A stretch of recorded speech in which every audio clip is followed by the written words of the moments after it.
SI గారు phone చేశారు. రాంబాబు ఎక్కడున్నావు అన్నారు. సార్ నేను నాంపల్లి హ్యూమన్ రైట్స్లో ఉన్నానండి.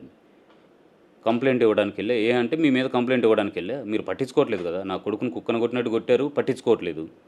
నేను ఏసీపీ గారి దగ్గరికి వెళ్ళాను, ఎవరికి కంప్లైంట్ ఇచ్చినా నాకు రిప్లై రావటం లేదు, నేను అందుకే అక్కడికి వచ్చాను సార్ అంటే, వద్దొద్దు మీకు దండం పెడతాను, మీరు రండి, మా ఉద్యోగాలు పోతే అది ఇది అని చెప్పేసి అంటే, నేనేం చేసేది లేదు సార్, నా చేతిలో ఏమీ లేదు, అప్పటి వరకు నాకు ఎవరు సపోర్ట్ లేరు. ఇప్పుడు నాకు ఒక లాయర్ తెలిసిన వాళ్ళు ఉన్నారు, వాళ్ళంతా మొత్తం లెటర్ అంతా టైప్ చేసి ఇచ్చారు, వాట్సాప్లో పంపించారు. పంపించగానే ఆ ప్రింట్లు తీసుకొని నేను వెళ్ళిపోయా. తనకు సంబంధించిన ప్రూఫ్స్ అవన్నీ తీసుకొని హ్యూమన్ రైట్స్కి వెళ్ళిన తర్వాత వీళ్ళు ఫోన్ చేయగానే నాకు కావాల్సింది ఏంది, కేసులు కాదు కదా సార్, ఫస్ట్ ట్రీట్మెంట్ కావాలని నేను, మేడం ఇట్లా ఫోన్ చేశారు అని లాయర్కి చెప్పాను. సరే బాబుని పంపిస్తున్నాం ఉండండి అని చెప్పేసి అన్నారు. బాబు వచ్చారు, ఆయన కూర్చొని మాట్లాడాము. ఈ లోపల ఈయన ఎస్ఐకి ఫోన్ చేస్తే మీ ఇంటర్ అడ్రస్ అడిగితే, ఇంటర్ అడ్రస్ ఫోన్లో లైన్లో ఉన్నా చెప్తానే ఉన్నా, ఇంటికి వెళ్ళిపోయాడు. బాబుని చూశారు.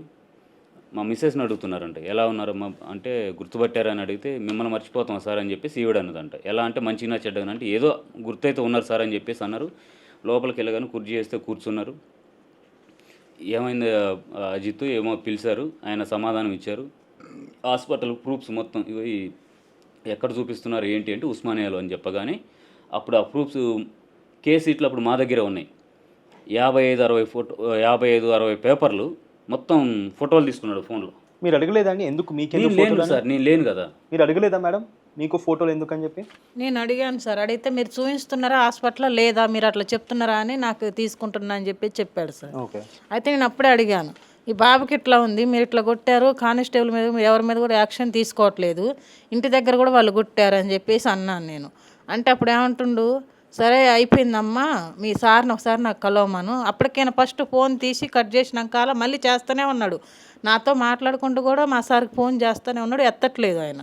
ఎత్తకపోతే నన్ను ఒకసారి వచ్చినాక సాయంత్రం కలవమనమ్మా అన్నాడు. అని ఏం చెప్పిండు, మా నాన్న రిక్షా తోలుతాడు, మా అన్నయ్యలు ఇప్పటికి కూడా ఆటో తోలుతారు, నన్ను ఒక్కనే చదివించి కొంచెం ఈ జాబ్లో ఉన్నా, నేను ట్రీట్మెంట్కి అయితే సరే చూద్దాం ఏదన్నా చేద్దామని చెప్పేసి అన్నాను నాతో.